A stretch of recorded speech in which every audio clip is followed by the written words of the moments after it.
Coming up, the Brooklyn Nets get healthy heading into training camp. A little bit of a look behind the reasoning of signing one Markieff Morris. And if the Brooklyn Nets need a big, is there truly only one name that they should pursue?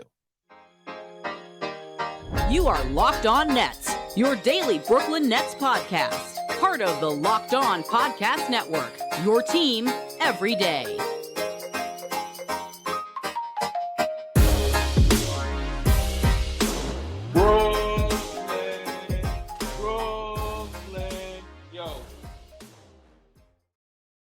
What up? It's the Locked On Nets podcast right here on the Locked On Podcast Network. It's your team, the Brooklyn Nets, every single day. As you know, I am Adam Armbrecht, breaking down the New York Football Giants on the One Giant podcast with my boy Andy Mack. 2-0, just like we all knew they would be. Not present here tonight is one Douglas Norrie, owner-operator DFSR, for all your daily fantasy sports rankings. From DraftKings to FanDuel, he's got you covered. We thank you for making us your first listen of the day, free on all those great platforms. And not Doug. We're going to dive into a few different topics here. Some good news and notes just around the team. Obviously, over the last couple of weeks, we kind of been taking some big pictures here, talking about the NBA at large, what teams had successful off seasons, how they impact what the Brooklyn Nets could look to do here. But just in case, a couple of housekeeping notes. If anyone was waiting for the Brooklyn Nets to bring back Chris Chiozza, NBA champion Chris Chiozza, well, they've done just that. It may only be a camp invite, but it looks like that little spark plug that we all grew to love a few seasons ago is going to be back in the fold for Brooklyn. As it's reported, even if he doesn't make the roster, the Nets would retain his G League rights. So see how things play themselves out there. Obviously, just fun to see a familiar face. And why not, if you're going to have a small backcourt, stay small. No point in getting bigger, right? Why try to scale yourself up for a team that ultimately we're going to talk about today is always in search of and in need of more size? But there's a few things, as I mentioned, that came out here too. Recently, a report indicating that not only will Joe Harris be ready for the season, but he'll be 100% healthy after having multiple surgeries on his ankle. And it is significant, at least from the standpoint of going into training camp and now knowing, okay, on paper, we have a healthy Ben Simmons, Kevin Durant, Kyrie Irving. We know that we're going to have Nicolas Claxton back in the fold, and now Joe Harris. And probably a deeper conversation for another episode is, as we've touched on a couple of times over the course of the offseason, would you prefer the backcourt to be comprised of the backcourt? We use those terms loosely now with the way basketball gets played, but would you rather have Seth Curry in the starting lineup if he's 100% healthy, or a Joe Harris? And we've talked about before the size difference there and the impact that it can have, but just the mere fact that he's going to be 100% healthy, it means that you can have some level of reliability and consistency around what the roster is going to look like on a night in, night out basis, and the expectations of not only for the starters and what the starting five is going to look like, but who has to come off the bench and what roles they have to play. For a myriad of reasons that we've talked about before, the Nets have not had that over the last couple of seasons, right? They have not had just, this is our starting five-man lineup. We put them out on the floor. We see how they perform. Our rotation players have their roles specifically identified, and they go in and serve those functions. Now, we've had instances where some players are all of a sudden starting monster minutes, maybe like some of our rookies, right? We've had Cam Thomas go for stretches where he was playing 20 plus minutes a game and then relegated to the back end of the bench and playing 4, 5, 6 minutes a game, sometimes none. Kessler Edwards thrust into a starting role in his rookie year, something that, while he certainly showed glimpses of what he could be and how he could develop for the Brooklyn Nets, is not something that the Nets by any stretch came into last season thinking was going to be a part of their plan. So health matters in all of this. Having a consistent and healthy roster is critical for the Brooklyn Nets to develop chemistry, to develop a sense of what they have, and, as we're going to talk about, what they may need. But you can't know that unless you have everyone on the floor together. So I think it's, a footnote at best, but certainly one worth making. The other one, we just talk about some of the housekeeping items. The Markieff Morris signing. It came out here through a article via Bleacher Report, but also reported first by NBA insider Mark Stein, had reported that Markieff Morris signing was rooted in a desire to acquire a veteran voice willing to stand up to the two superstars. Quote, the Nets were desperate to add a veteran who could command the respect of stars Kevin Durant and Kyrie Irving and believe Morris has the gravitas to speak up when necessary, like he did in LA alongside James and Davis. Obviously, LeBron and Anthony, respectively, Mark Stein wrote in his article. It's interesting in a couple of ways, and it was reported that Joe Tsai was hands-on in recruiting Markieff Morris, and we've heard the term culture get thrown around a lot with the Brooklyn Nets and pre-superstar, right? And then even in recent months, what they want to get back to, what they feel like, whatever term you want to throw to it, is the core identity of their organization, and they want to have a level of continuity there. I like the idea of having a veteran like Morrison. Doug and I talked about a couple of weeks ago, maybe a few weeks ago now, where the minutes break down and who's going to fill in what roles on this roster and how confident either one of us are in what Markieff Morris's role is truly going to be. And we can take a look at the depth chart here in a little bit as well. I don't know if the premise is, for the time being, everyone is setting the reset, superstar specifically, and we're coming back to the table. We want to get things back on track here and see if this team can win. If that's the intention, then I don't know why the goal would then also be to bring in someone who potentially is going to be confrontational. And I don't think that that's what Mark Stein is trying to indicate here. It's more just that there are moments in games, there are moments in seasons when you need your superstars to be challenged, to take over a game, right? When you need your superstars to be challenged on whether or not their desire on a given play matches up with what the instructions are for the supporting cast. Guys being in the right spot, right?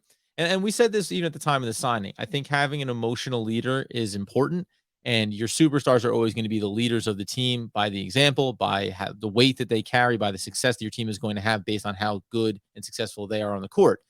But you do need someone. And I know that last season it kind of faded down the stretch, but Blake Griffin kind of fit that role 2 seasons ago.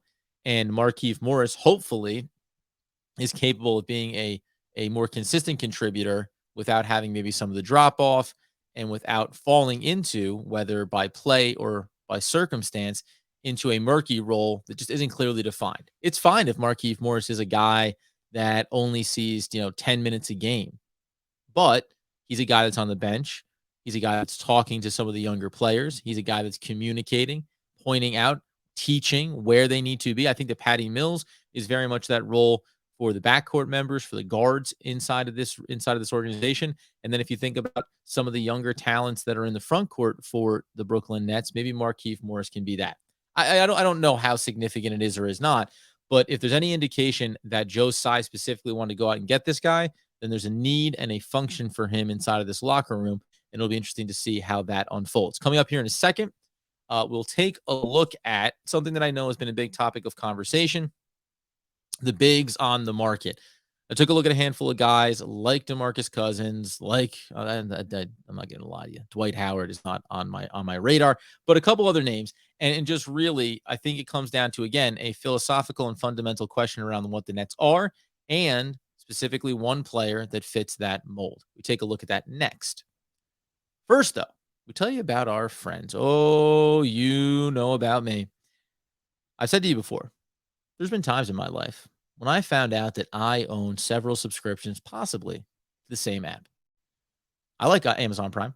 I like watching Thursday Night Football now that I have to have Amazon Prime to watch Thursday Night Football. But maybe I don't want to pay for it twice. And that is where Rocket Money comes into play, my friends. We take a little look off to the side here, just so you know. Told you that I was paying for more than I wanted to be, and I knew that I wanted to get my hands onto Rocket Money so they could help me stop wasting money on subscriptions. 80% of people have subscriptions that they forgot about.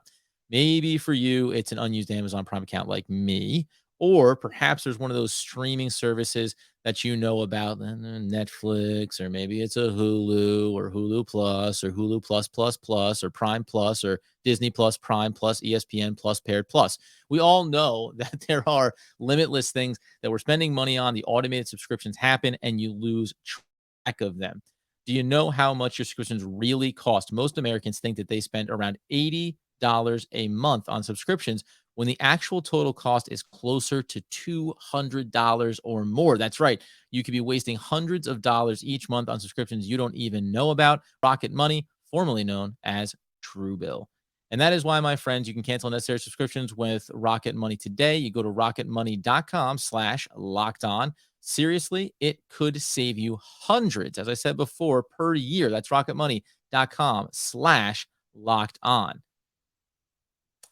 And so, my friends, when we talk about the roster for the Brooklyn Nets, it's a two-part conversation. One, it's what they currently have and how it's constituted. And two, is what we think that they need to make it better. Everyone has been saying a lot of names get thrown out there. Tristan Thompson was once thrown out there. I don't like it. 31 years old, but looks like he's 60. And if you look inside of what he is as a player and some of those stats, I just don't see necessarily where he's going to increase the value of what you truly need on this roster. And I know that nobody likes to just live by one metric alone or by, simply saying this player has a Raptor rating, let's say, like Tristan Thompson, who played for the Bulls last year, net negative across the board, offensively and defensively. We don't like that. Let's add in the year prior when he played for the Celtics. And yes, he was also a net negative offensively and defense. Let's go back to 2019, 2020 when he played for the Cavaliers, when he was a positive on defense, but a even bigger net negative on the offensive end. And we can do this dance all night long. Yes, defensively, he has had some upside going back a few years, but of late, he has gotten worse and worse by the season. Not only that, he doesn't necessarily bring to the table the things that you want to have. Is he a bigger body? Yes, he certainly is. However, he doesn't take any perimeter shots, so you're effectively bringing in another body that you're uncertain if he's going to be able to help to stretch the floor.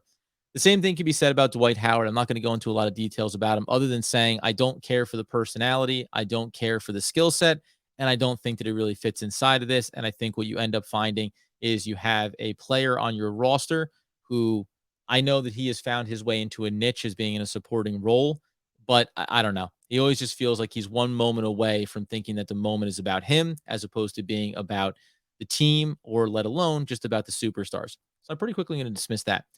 Boogie Cousins, though, that's the guy. People have talked about him. I get it. I like it. And honestly, I could see him fitting in to this Brooklyn Nets fold very nicely for a couple of different reasons.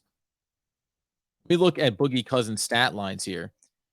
What I like about it, and we'll even talk about we're also going to talk about his Raptor rating here as well, because I think the one thing that people tend to forget is the offense is already going to take care of itself.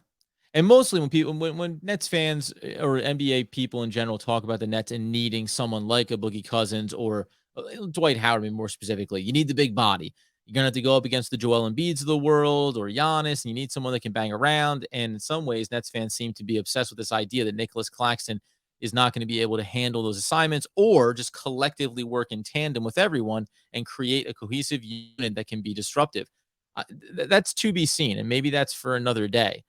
But when we talk about Boogie Cousins and his stat lines, the one thing that I like about it is while his three-point shooting is nothing to write home about, and it's not nearly the most important thing that he's going to give for you, I do appreciate the fact that he has taken, takes a couple of three-pointers a game, and he spattered himself across over the last handful of seasons from the Clippers to the Bucks to the Nuggets, back to the Rockets and the Warriors and the Pelicans again, and all the way back to his days with the Kings. He's been up and down 27, 42, 37%. His career, 33% from beyond the arc. Like, that's enough for me. It's enough for me that he is a player that over the last couple of seasons, again, averages next to no three-point attempts in the early portions of his career.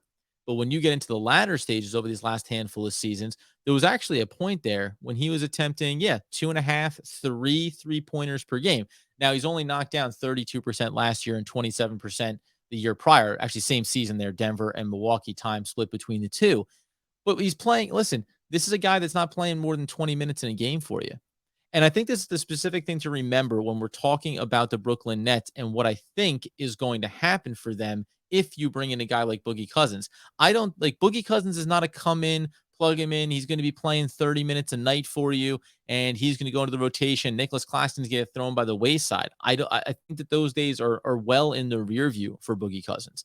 However, I do love the fact that when you look at his Raptor rating and understand that this is a player that going as far back as you want to take a look, has had a defensive Raptor rating 2.8 this past 2.0 this past season. The year prior, a 2.8.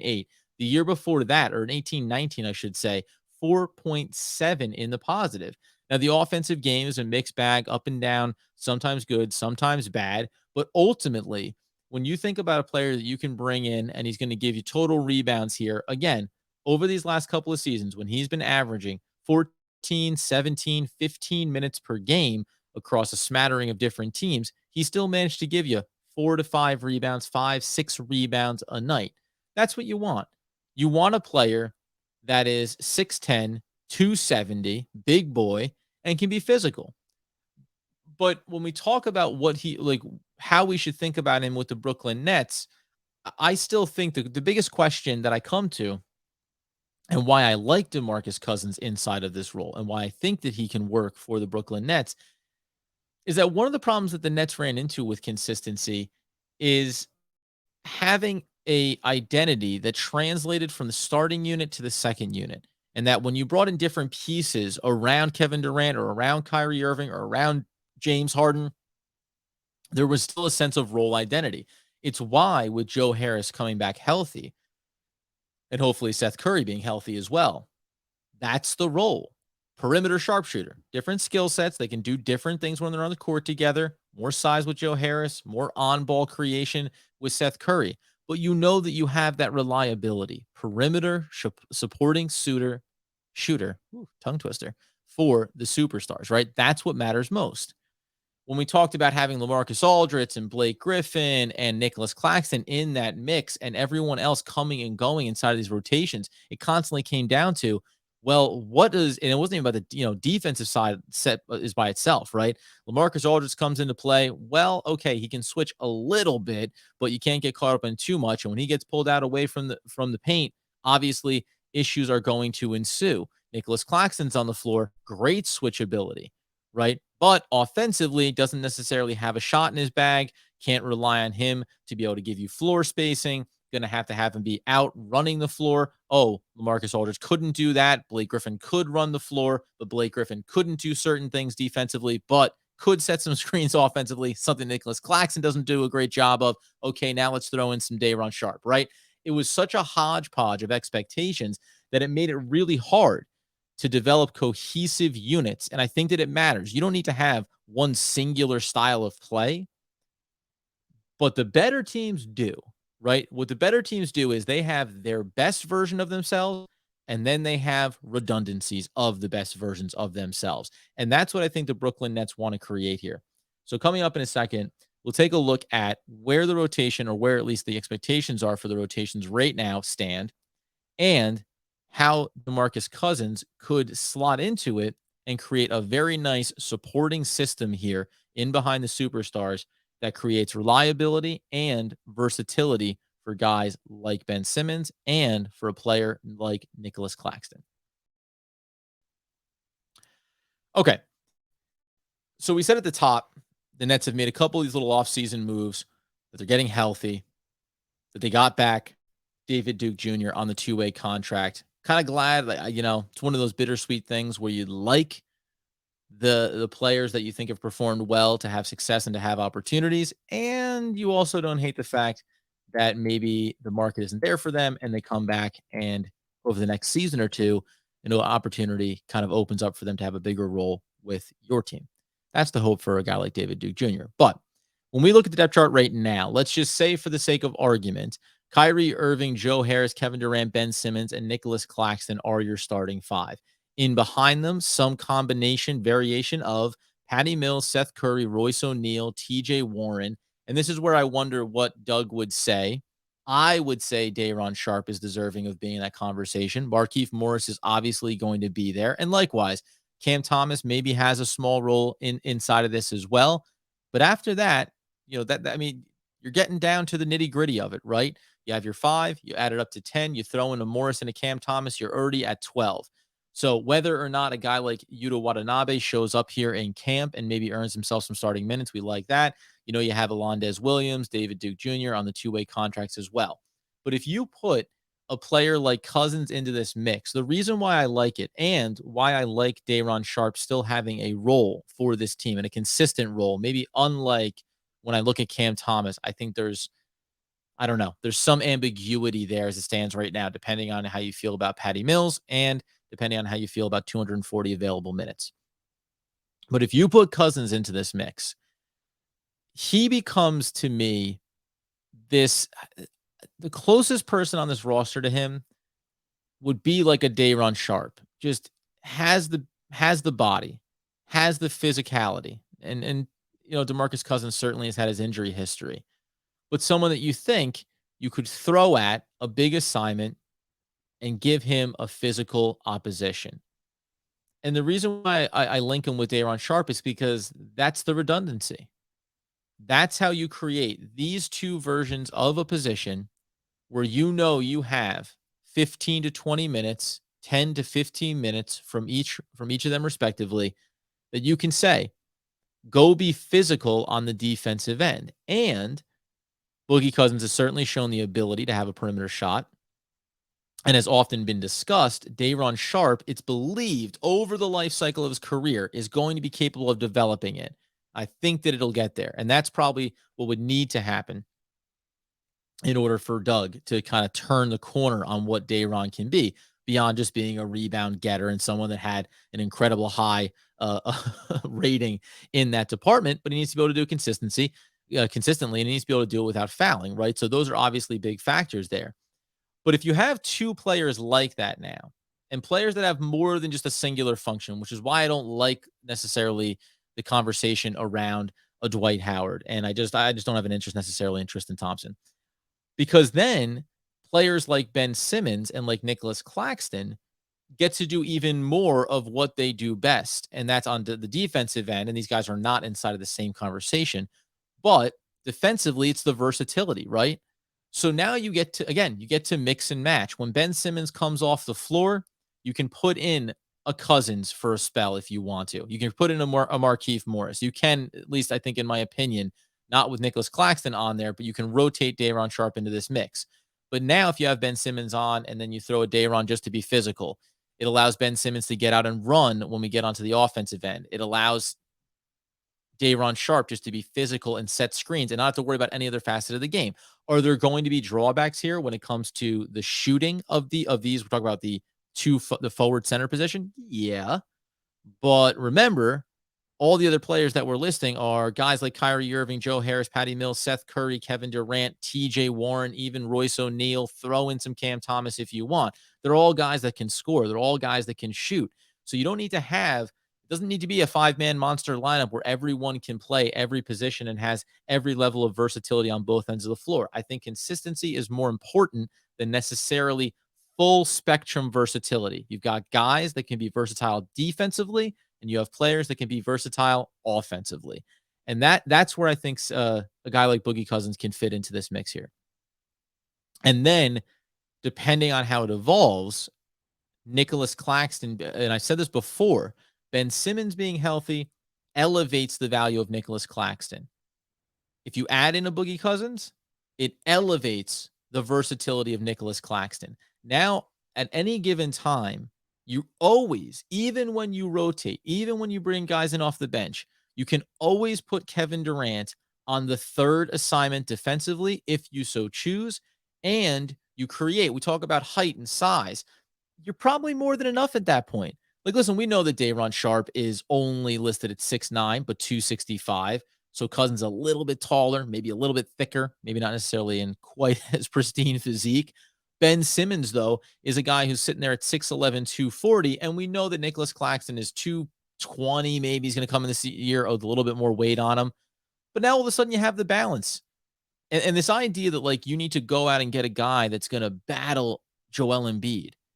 Ask every team in the league. They all want to battle Joel Embiid, but at some point you have to just accept the fact that there's certain talents. We've said this before, like Embiid, like Giannis, to a certain extent, like Kevin Durant, even though he came off that difficult performance in the playoffs against the Boston Celtics. Certain guys just have unique skill sets that make them very difficult to simply match up against.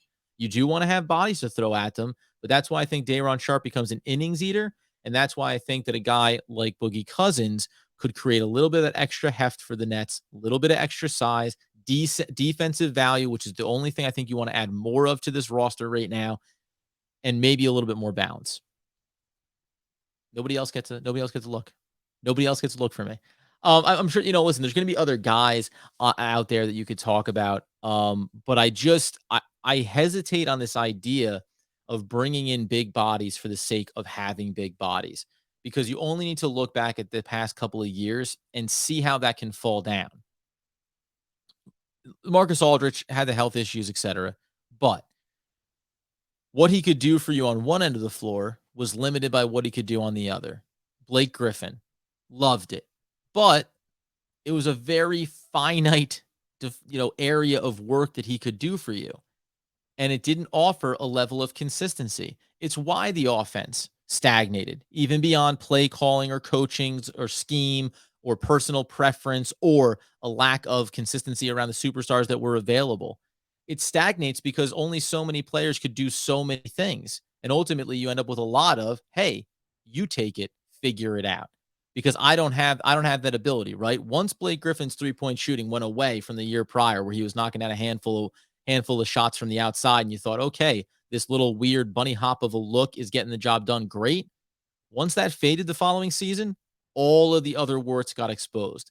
So it's not about guys that can do elite things consistently all the time. It's about the baseline. You already have the superstars. Now just support them. We'll talk more about this because there's a couple other angles that we want to look at here coming up throughout this week. Doug and I are going to get together and have a conversation around who is the next X factor for this roster, who is going to be the next guy that takes a big leap forward with this team and with the superstars that are on it. And maybe even I didn't say this to Doug. Surprise, surprise. But also, how can the coaching staff evolve? Like, how can Steve Nash get better? We all understand what he did or did not do well so far in his coaching career, but how can he improve? How can we look at what he did as a player and some of these sample sizes that we have, small as they may be, where the team had success under him, where you directly felt like there were coaching decisions that were being made there that were helping the team perform better on the court. We'll break all that down coming up this week.